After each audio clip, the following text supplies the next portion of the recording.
Good morning সুপ্রিয় শিক্ষার্থীরা। আশা করি তোমরা ভালো আছো এবং তোমরা তোমাদের পড়াশোনা ঠিকভাবে চালিয়ে যাচ্ছ। সুপ্রিয় শিক্ষার্থীরা, স্থির তড়িৎ এ অধ্যায়ের উপর আজকে আরও একটি ক্লাস নিব। আজকেও কিছু গুরুত্বপূর্ণ বিষয় নিয়ে আমরা আলোচনা করব। ঠিক আছে, আমরা আমাদের আলোচনা শুরু করি। শুরুতে আমাদের রয়েছে কুলম্বের সূত্রের সীমাবদ্ধতা। বিজ্ঞানী কুলম্বের যে সূত্র রয়েছে সেই সূত্রগুলো ব্যাখ্যা করতে গেলে আমাদের কি কি সমস্যার সম্মুখীন হতে হয়, ঠিক আছে, সেই বিষয়গুলো নিয়ে আলোচনা করব। আর একজন বিজ্ঞানী যার নাম হচ্ছে গাউস, তোমরা হয়তো নাম শুনে থাকবে। এই কুলম্বের সূত্রের মধ্যে যে সীমাবদ্ধতাগুলো রয়েছে, বিজ্ঞানী গাউস সেই সীমাবদ্ধতাগুলো দূর করেছেন। তো আমরা যদি বলি যে কুলম্বের সূত্র এবং গাউসের সূত্র, এই দুটি সূত্রের মধ্যে কার সূত্রের গ্রহণযোগ্যতা বেশি, তাহলে হবে গাউসের সূত্রের গ্রহণযোগ্যতা বেশি। তাহলে আমরা এই সীমাবদ্ধতার মাধ্যমে দুইটি সূত্রের তুলনাও করতে পারি। শুরুতে রয়েছে যে দুটি বিন্দু আধানের মধ্যকার আকর্ষণ বা বিকর্ষণ বল সংক্রান্ত সূত্রটি হচ্ছে কুলম্বের সূত্র। অর্থাৎ কি, যে এখানে আধান হতে হবে বিন্দু আধান। বিস্তৃত আধান হলে কুলম্বের সূত্র প্রযোজ্য না। বিস্তৃত মানে অনেক বড় ধরনের আধান হলে কুলম্বের সূত্র সেক্ষেত্রে খাটে না।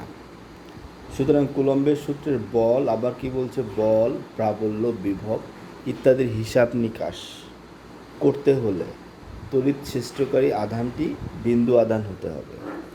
অর্থাৎ যে আধান তড়িৎ সৃষ্টি করবে সে আধানকে অবশ্যই বিন্দু আধান হতে হবে।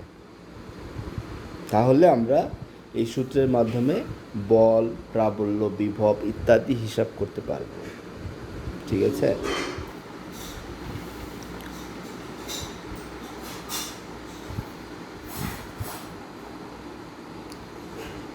একটি বিস্তৃত আহিত বস্তু বা আধানের কোনো বণ্টনের ক্ষেত্রে কুলম্বের সূত্র ব্যবহার করা অসুবিধাজনক। একটু আগে যে কথাটি বললাম, তাই না, যে বিস্তৃত আহিত বস্তু মানে অনেক বড় আকারের আহিত বস্তুর ক্ষেত্রে কুলম্বের সূত্রের হিসাব নিকাশ অনেকটা অসুবিধাজনক। আধানের বণ্টন যদি সুষম না হয়, এটা দ্বারা কি বোঝায়, যে আধানের বণ্টন যদি সুষম না হয়, একটা বিস্তৃত আধান আর একটা অনেক বড় ধরনের আধান, ঠিক আছে, এখানে বণ্টনটা সমান না, সুষম না, সেক্ষেত্রেও হিসাব নিকাশ করা খুবই সময়সাধ্য ও কষ্টসাধ্য হয়ে ওঠে। তো এই হলো আমাদের কুলম্বের সূত্রের সীমাবদ্ধতা। আমরা এখানে 2-3টি সীমাবদ্ধতার কথা জানলাম। এই সীমাবদ্ধতাগুলো বিজ্ঞানী গাউসের সূত্রের মাধ্যমে আমরা দূর করতে পারি।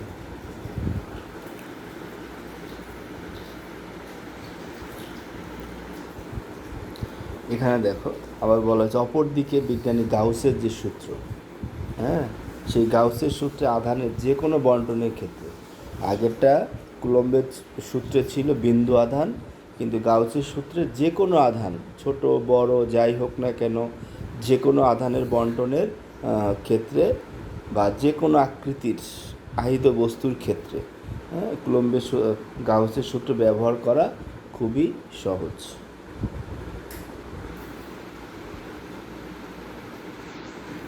তাহলে তোমাদের ওই বিষয়টি আসতে পারে যে দুটি সূত্রের মধ্যে কার সূত্রের গ্রহণযোগ্যতা বেশি। তাহলে তোমাদেরকে বলতে হবে যে অবশ্যই গাউসের সূত্রের গ্রহণযোগ্যতা বেশি। কেন? কারণ গাউসের সূত্রের ক্ষেত্রে যে কোনো আধানের যে কোনো আধানের বণ্টনের বস্তু আহিত বস্তু দ্বারা গাউসের সূত্র ব্যবহার করা যায়।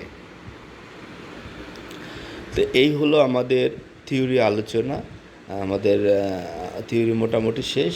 এখন আমরা কিছু গাণিতিক সমস্যা নিয়ে আলোচনা করব। তো এই গাণিতিক সমস্যা নিয়ে আলোচনা করার ক্ষেত্রে তোমরা যে জানো যে তোমাদের কিছু সূত্র মুখস্থ রাখতে হয়। সে সূত্রগুলো কি কি, ঠিক আছে?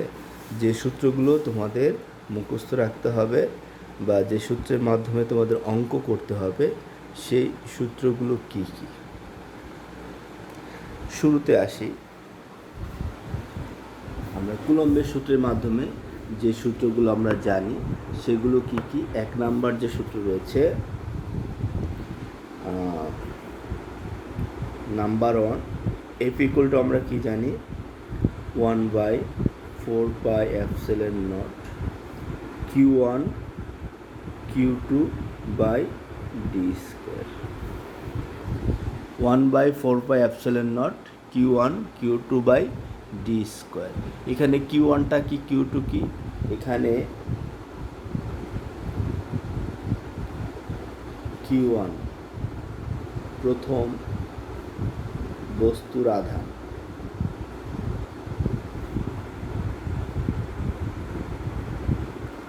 Q2 দ্বিতীয়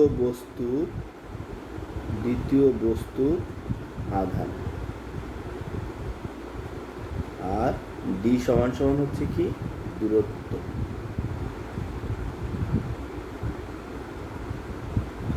তাহলে আমরা যে সূত্রটি জানলাম সেই সূত্রের মধ্যে Q1 হলো আধান প্রথম বস্তুর, Q2 দ্বিতীয় বস্তুর আধান, হ্যাঁ, আর D হলো দূরত্ব। আর এখানে যে 1/4πε0 আছে সেটা কি 1/4πε0 ইকুয়াল টু, এটা একটা ধ্রুবক, এর একটা মান আছে 9 × 10⁹ newton metre square coulomb inverse 2।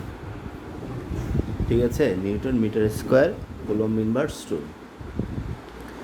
তারপরে আমরা দ্বিতীয় সূত্র আসি, প্রাবল্য, তড়িৎ প্রাবল্য, E ইকুয়াল টু 1/4πε0 Q/d²। তাহলে এখানে E দ্বারা কি বোঝায়? E সমান সমান হচ্ছে প্রাবল্য, আর D হচ্ছে দূরত্ব, আর Q হলো আধান। প্রাবল্যের পরে আমরা যে সূত্রটি জানি সেটি কি বিভব, V ইকুয়াল টু 1/4πε0 Q/d। ঠিক আছে, এখানে Q/d অর্থাৎ এখানে V সমান সমান বিভব, হ্যাঁ, আর D হচ্ছে দূরত্ব, D সমান সমান কি দূরত্ব, আর 1/4πε0 ধ্রুবক। ওকে, তারপরে কি আছে? 3 নাম্বার যে সূত্র আমরা জানি, F equal to QE, F সমান সমান QE। F হচ্ছে কি বল, Q আধান, E হচ্ছে তড়িৎ প্রাবল্য। ঠিক আছে, ধারকত্ব 4 নাম্বার কি আছে? ধারকত্ব C সমান সমান Q/V। C ইকুয়াল টু কি এখানে ধারকত্ব, V কি বিভব। ঠিক আছে, আর Q সমান সমান কি আধান। আমরা যে সূত্র জানলাম C ইকুয়াল টু Q/V, এখানে V ধারকত্ব, C ধারকত্ব, Q আধান, আর V হলো কি বিভব। এরপরে কি আছে? ধারকত্বের আরেকটা সূত্র আছে, সেটা হলো C ইকুয়াল টু ε0 Ka/d। এখানে ε0 K সমান সমান, আগে K ইকুয়াল টু লিখি, K সমান সমান তড়িৎ মাধ্যমাঙ্ক,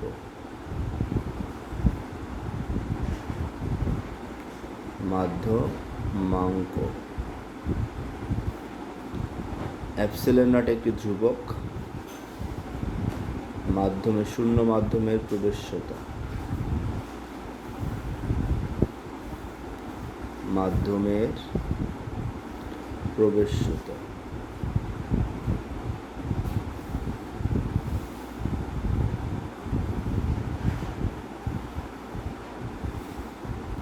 শূন্য মাধ্যমের প্রবেশ্যতা।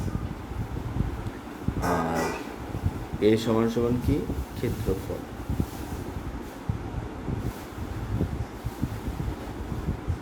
আর সি ইকুয়াল টু কি? ধারকত্ব।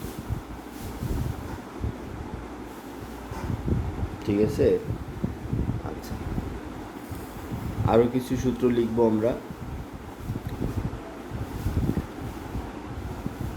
CS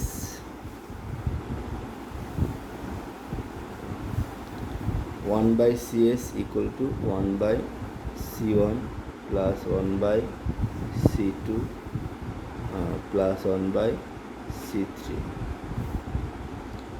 CP equal to C one plus C two plus C three.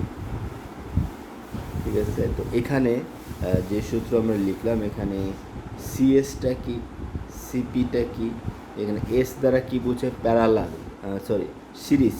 S দ্বারা কি বোঝায়? সিরিজ। সিরিজ মানে কি? শ্রেণীর। আর পি দ্বারা কি বোঝায়? প্যারালাল। প্যারালাল মানে কি? সমান্তরাল। তার মানে আমরা লিখতে পারি যে সিএস ইকুয়াল টু শ্রেণীর সমবায়ে, শ্রেণী সমবায়ে তুল্যরোধ, শ্রেণী সমবায়ের তুল্যরোধ। আর সিপি কি? সমান্তরাল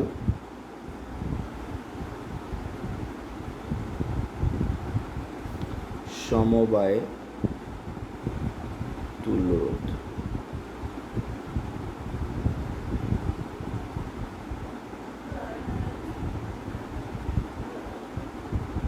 আচ্ছা, এরপরে C1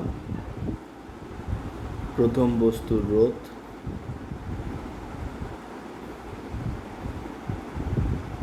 C1 হচ্ছে প্রথম বস্তুর রোধ।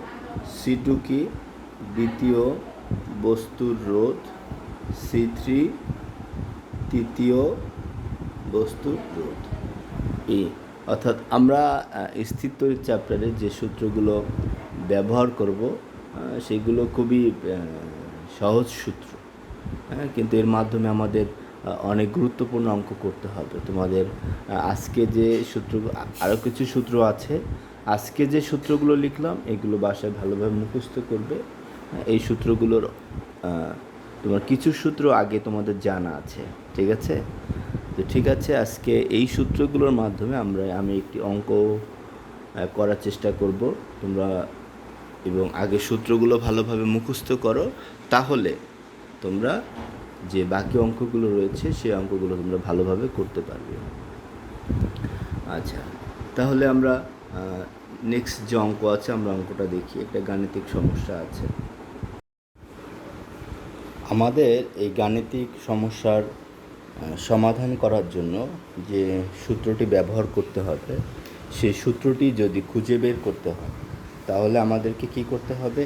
আগে কি কি মানগুলো দেওয়া আছে সেটি ভালো করে বুঝতে হবে। তাহলে এখানে দেখো যে 1 মিটার, এটিকে মিটার দূরত্ব, এটিকে কী দিয়ে প্রকাশ করা হয়? ডি। তারপর হচ্ছে 1 মাইক্রোকুলম্ব আধান, এটা একটা আধান। আর এখানে হচ্ছে -5 মাইক্রোকুলম্ব আধান। এই সংযোগ রেখার ঠিক মধ্যবিন্দুতে তড়িৎ বিভব নির্ণয় করতে হবে। তাহলে আমাদের বের করতে হবে কি? বিভব ভি সমান সমান হট। তো আমাদের এই যে তিনটি মান দেওয়া আছে, এই তিনটি মানের মাধ্যমে আমাদের বিভব নির্ণয় করতে হবে, তাই না? অঙ্কটি আমরা একটু করি। শুরুতে আমরা লিখলাম যে দেওয়া আছে দূরত্ব ডি সমান সমান 0.5 মিটার, আধান C1 ইকুয়াল টু 1 মাইক্রোকুলম, আধান C2 ইকুয়াল টু -5 মাইক্রোকুলম, বিভব ভি সমান সমান হয়, তাই না? কোনটাকে কী দিয়ে প্রকাশ করা হয় এটি যদি আমরা লিখতে পারি বা দেওয়া আছে যদি সুন্দর করে লিখতে পারি তাহলে আমরা খুব সহজেই অঙ্কটি করতে পারবো। আচ্ছা, এখানে অঙ্কটি করার জন্য প্রথমে একটি রেখা নাও।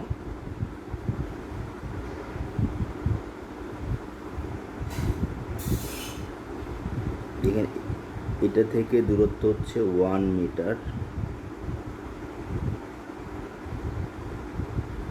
ঠিক মধ্যবিন্দুতে বিভব। আবার একটু আঁকি। এ বি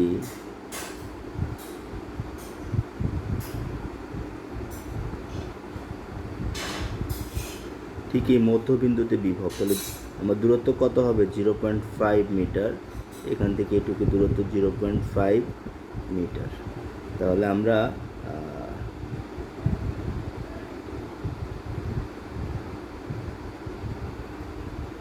এখানে আধান হচ্ছে Q1, এখানে আধান হচ্ছে Q2। হ্যাঁ, তাহলে আমাদের এখানে দূরত্ব যেটা সেটা D ইকুয়াল টু, এখানে D সমান সমান হবে কত? D1 সমান সমান D2 ইকুয়াল টু কত? 0.5 মিটার। আমরা জানি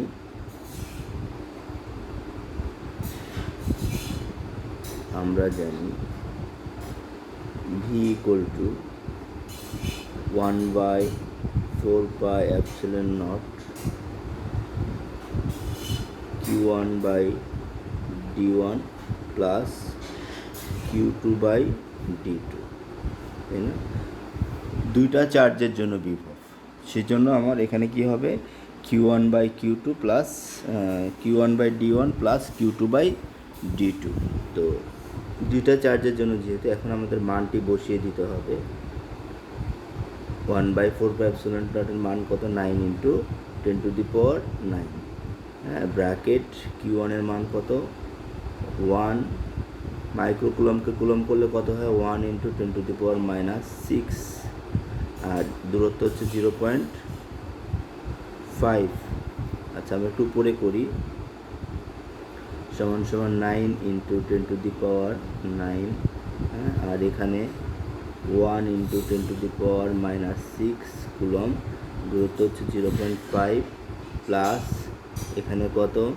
-5 × 10⁻6। আর দূরত্ব কত? 0.5। এই তাহলে আমাদের এই অঙ্কটি এখন তোমরা ক্যালকুলেটরের সাহায্যে হিসাব করো, তাহলে কত আসে দেখো। হ্যাঁ, খুব সহজেই তোমরা হিসাব করতে পারবে। তাহলে কত আসে? সমান সমান -72 × 10⁻6 ভোল্ট। ঠিক আছে, এটা হলো আমাদের উত্তর।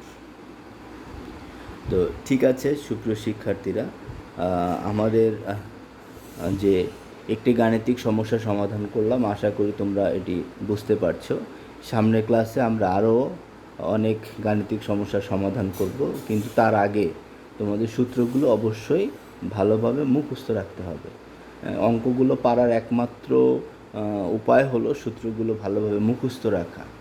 তো আমরা আমাদের আলোচনা এখানে শেষ করছি। সবাই ভালো থাকবে এবং তোমরা তোমাদের যে পড়াশোনা আছে সেগুলো অবশ্যই সুন্দরভাবে চালিয়ে যাবে, কোনোভাবেই সময় নষ্ট করবে না। আবার তোমাদের সামনে নতুন কিছু নিয়ে আলোচনা শুরু করব। ধন্যবাদ সবাইকে। সবাই ভালো থাকো, সুস্থ থাকো।